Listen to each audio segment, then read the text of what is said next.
안녕하세요. 과학과 수학의 원리를 설명해주는 과수원 원장 송유진입니다.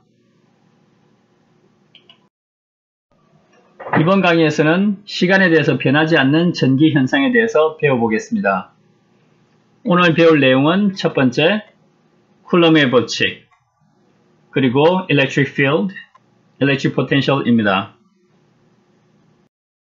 전기적 힘은 우리가 일상생활에서 아주 흔하게 접할 수 있는 힘입니다.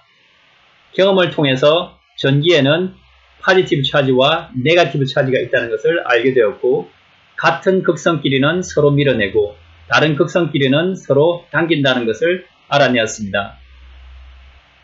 이러한 힘을 최초로 정밀하게 측정을 한 사람이 쿨럼입니다. 쿨럼은 자기가 새로운 장비를 고안하여 1785년 공식적으로 이 힘에 대한 정량적인 수식을 발표하였습니다. 그것이 쿨럼의 법칙입니다. 쿨럼은 자기가 고안한 장치를 통해서 두 일렉트릭 차지가 받는 힘을 정밀하게 계산하였습니다. 두 개의 차지의 거리를 R이라고 두고 Q1, Q2의 전하량을 가졌을 때 받는 힘을 F라고 둡시다. 그러면은 이 F의 값은 두 개의 전하량에 비례하고 거리의 제곱에 반비례하는 것을 쿨럼은 실험적으로 찾아내었습니다. 그리고 이 비례상수 K를 구해야 되는데 그 구하는 방법은 다음과 같습니다. 먼저 두 개의 차지를 같은 양을 사용하고 이 같은 양의 차지를 계속 증가시킵니다. 그리고 거리를 1m 떨어뜨려 둡니다. 일렉트릭 차지를 계속 증가시켜서 이 힘이 9 곱하기 10의 9승이 되었을 때 그때의 일렉트릭 차지 양을 1쿨럼이라고 정의를 합니다. 그러면은 이제 이 함수는 방정식이 되고 이 방정식을 통해서 비례상수 K를 구할 수 있습니다. 그 K의 값은 당연히 9 곱하기 10의 9승이 됩니다. 이것이 쿨럼의 법칙이며 이 쿨럼의 법칙의 비례상수를 조금 변형시킵시다. 분모에 4파이 값을 넣어주는데 그 이유는 분모에 4파이 R 제곱의 값을 만들어주고 그리고 이것은 구의 표면적을 의미합니다. 쿨럼의 법칙은 필연적으로 구의 표면적이 항상 나타납니다. 그래서 4파이를 미리 만들어서 넣어둡니다. 그리고 새로운 비례상수 이플론 제로의 값을 계산기를 통해서 찾아보면 8.854 곱하기 10의 마이너스 12승이 됩니다. 그래서 우리가 최종적인 쿨럼의 법칙을 구할 수 있습니다.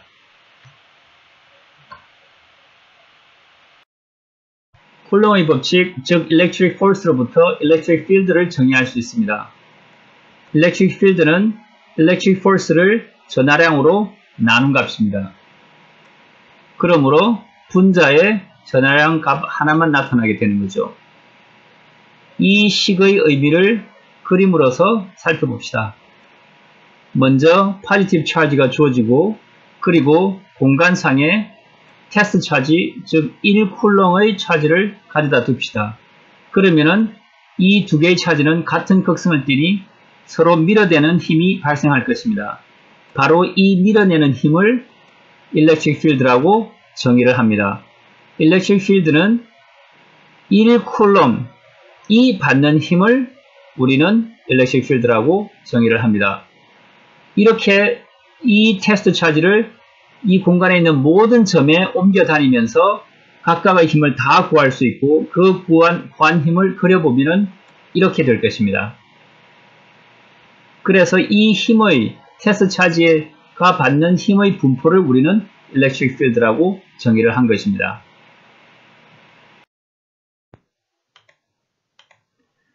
일렉트릭 차지가 구 내부에 균일하게 분포되었을 때 그때는 일렉트릭 필드가 어떻게 생성이 될까요?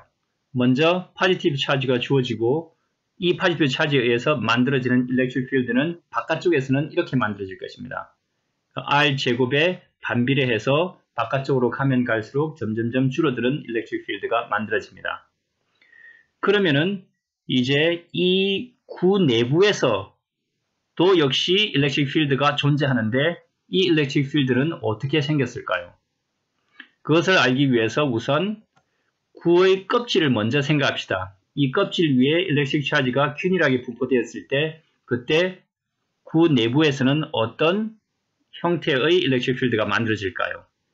이 껍질 부분을 확대해서 그리고 껍질 위에 조그만 두 면적 부분을 생각합시다. 이 거리를 R1이라고 두고 그리고 이 거리를 R2라고 두겠습니다. 편의상 이 길이를 1, 이 길이를 2, 길이의 비를 1대2로 맞추었는데 이것이 1대 100이든 1대 1000이든 아무 관계없이 같은 결과를 얻게 될 것입니다. 첫 번째 R1 부분에 해당되는 면적이 존재하고 이 면적 위에 있는 일렉트릭 차지를 편의상 1이라고 합시다. 그리고 이쪽 부분에서 보면은 여기 부분이 1으로 보일 것이고 그리고 이 1 안에 들어있는 일렉트릭 차지의 양을 1로 두었습니다. 그리고 이 껍질 부분 반대쪽에서 나타나는 이 껍질의 면적은 더 커질 것이며 이 거리의 비가 1대2이니 면적은 1대4가 될 것입니다.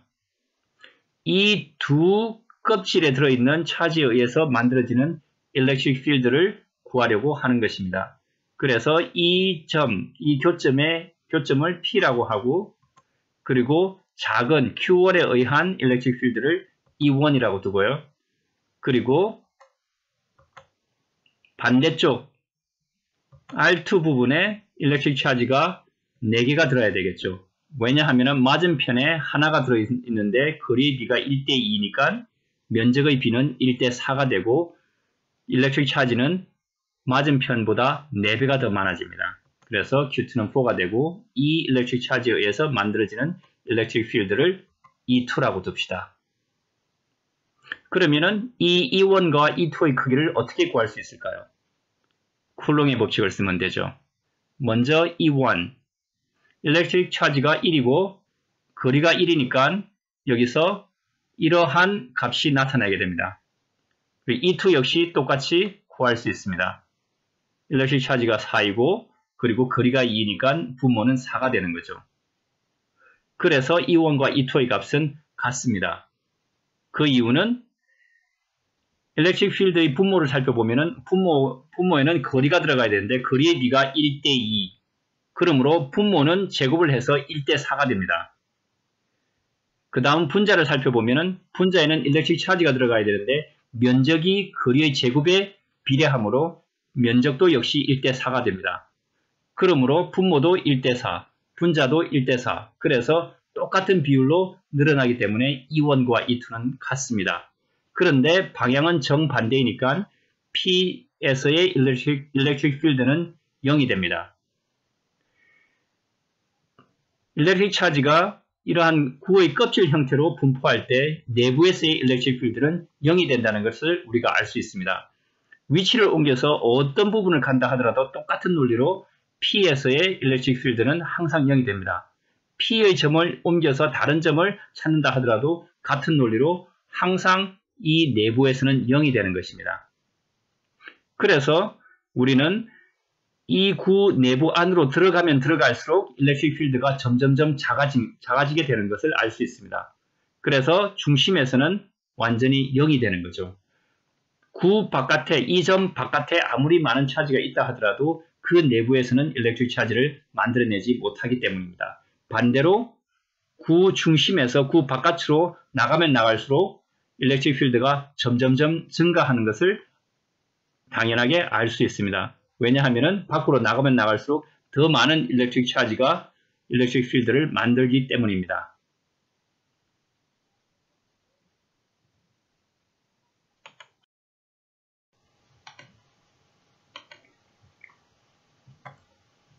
구 내부에 균일하게 분포한 일렉트릭 차지에 의한 일렉트릭 필드를 구해봅시다. 먼저 정중앙의 일렉트릭 필드는 0입니다. 왜냐하면 외부에 있는 일렉트릭 차지들은 일렉트릭 필드를 만들어낼 수 없기 때문입니다. 반지름이 증가함에 따라서 일렉트릭 차지들이 일렉트릭 필드를 만들어내기 시작합니다. 반지름이 더 커지면 내부의 일렉트릭 차지들이 더 많아지기 때문에 일렉트릭 필드도 점점 더 커지게 됩니다. 그런데 이 구를 완전히 벗어나게 되면은 전체의 일렉트릭 차지가 일렉트릭 필드를 만들어내게 되고 그런데 반지름은 계속 증가하기 때문에 결국 electric field는 R제곱분의 1에 따라서 감소하게 됩니다. 그것을 그래프로 그려보면 다음과 같습니다. 정중앙에서는 electric field가 0입니다. 밖으로 나감에 따라서 더 많은 electric charge들이 electric field를 만들게 되고 그래서 electric field가 증가하게 됩니다.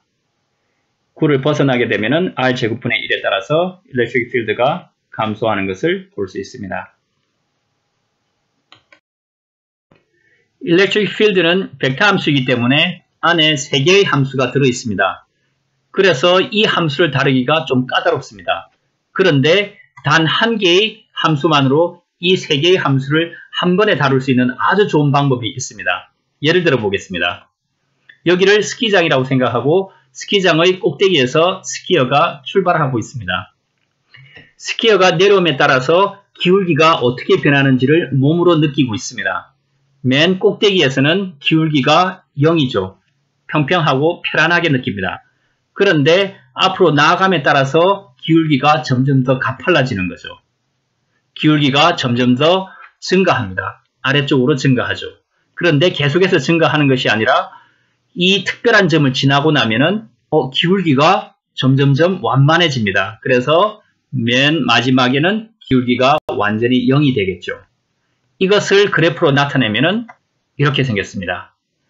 맨 꼭대기에서는 평평하니까 기울기가 0. 그리고 앞으로 나감에 따라서 기울기가 조금씩 증가하다가 이 점을 지나면은 다시 기울기가 점점점 줄어들어서 결국은 0으로 가게 됩니다. 이 그래프 어디서 많이 본 것 같지 않나요? 예, 이게 바로 electric field입니다. 이 electric field를 기울기를 갖는 이 함수, 이 언덕 함수를 우리는 스칼라 함수라고 부릅니다. electric field에서는 electric field를 나타내는 함수라고 해서 electric potential이라고 부릅니다. 그 수학적 정의는 이렇게 되어 있습니다. 여기에 electric field가 존재하고 이 electric field는 스칼라 함수 V의 기울기에 해당하고 그리고 이 네거티브 사인은 아래쪽으로 가는 것을 의미하고 있습니다. 이 스칼라 함수 electric potential을 구하기 위해서 적분을 하면 되죠. 쿨롱의 법칙을 집어넣어서 정리를 해보면 우리가 원하는 스칼라 포텐셜이 나오게 됩니다. 그러면 electric potential의 전체 모습을 살펴봅시다. 중앙이 가장 높은 언덕을 만들고 옆으로 가면서 electric potential이 내려가는 형태입니다. 이것은 위에서 본 모습이고 이것은 옆에서 본 모습입니다. 꼭대기에서 electric field 혹은 기울기가 0이고 그리고 가면 갈수록 기울기가 가팔라졌다가 아래로 내려갈수록 다시 기울기가 완만해지는 모습을 찾을 수 있습니다. 오늘 우리는 electric field와 electric potential을 배웠습니다. electric force는 세상의 모든 만물을 구성하고 있는 4가지 힘 중에 하나입니다. 우리 몸을 구성하고 빛을 밝히고 앞으로 움직일 수 있게 만들어주고 세상에 있는 거의 모든 물건들을 만들 수 있는 그 근원의 힘이 electric force입니다. 단순히 수식을 외우고 문제를 푸는 정도에 그치는 것이 아니라 자연이 숨겨놓은 이 유용함과 신비함을 경험하고 느끼실 수 있기를 바랍니다. 우리와 늘 함께 있는 electric field와 electric potential을 보여드리겠습니다.